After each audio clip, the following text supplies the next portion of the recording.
regarding health care.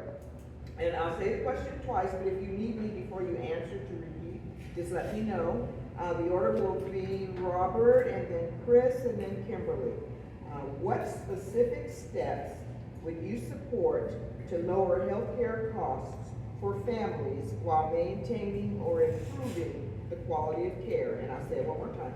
What specific steps would you support to lower healthcare costs for families while maintaining or improving quality of care? And we'll start with Robert. Okay, tax the rich, number one. Because that will solve a lot of issues.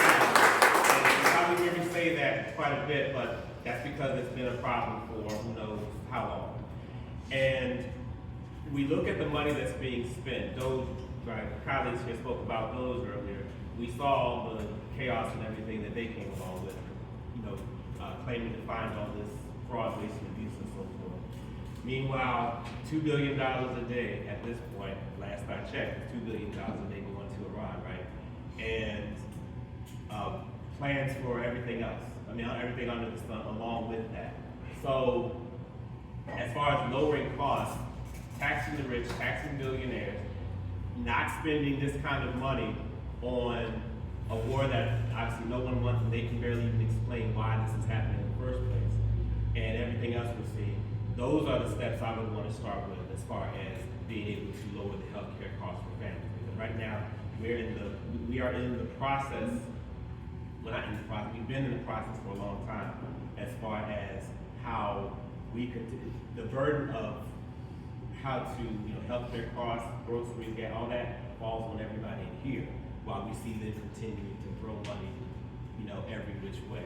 So that's where we definitely will have to start. Whenever we hear, the question of where and how are we going to pay for that, everybody in here sees exactly how we can pay for something. But unfortunately, it ends up falling on us as far as taxes going up or prices going up in general. And people should never have to choose between literally life and death because of not being able to afford health care or their medication.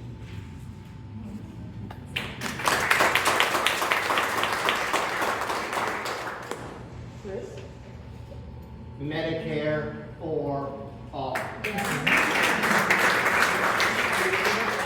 Look, I'm not an economist. I never ran a business.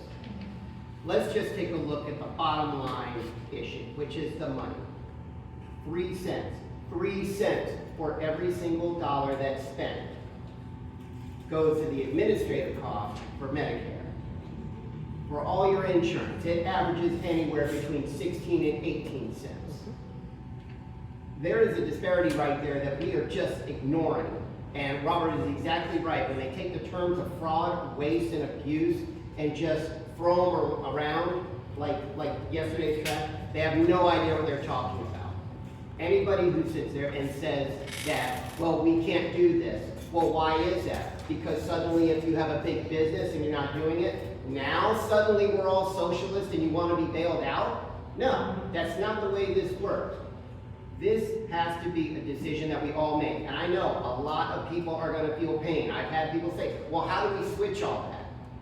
So everybody here, does anybody believe that our healthcare system is too big to fail? In its current issue, when it comes to shareholders, yes, it is too big to fail for them. Please don't put them out of business.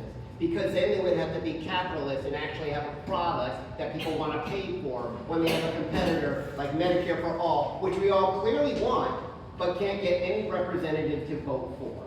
So that's what it is. Medicare for all, full stop.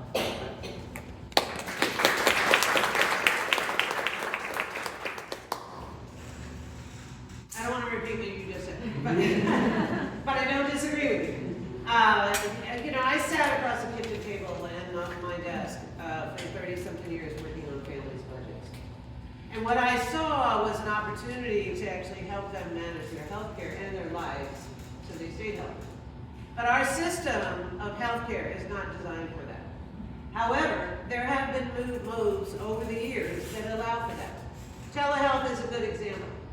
But by not expanding Medicare and Medicaid, by eliminating the affordability of a rural hospital to be able to provide services, by eliminating the ability of CNAs to work in our skilled nursing units and our nursing homes and retirement communities. We are eliminating the ability to keep our communities safe and healthy. Right now, the only thing that's stopping all of that is Citizens United.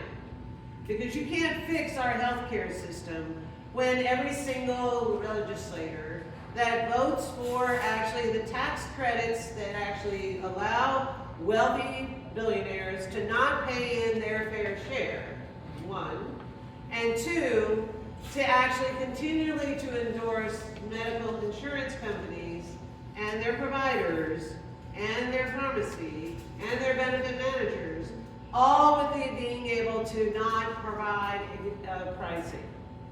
I am trained in agricultural resource economics.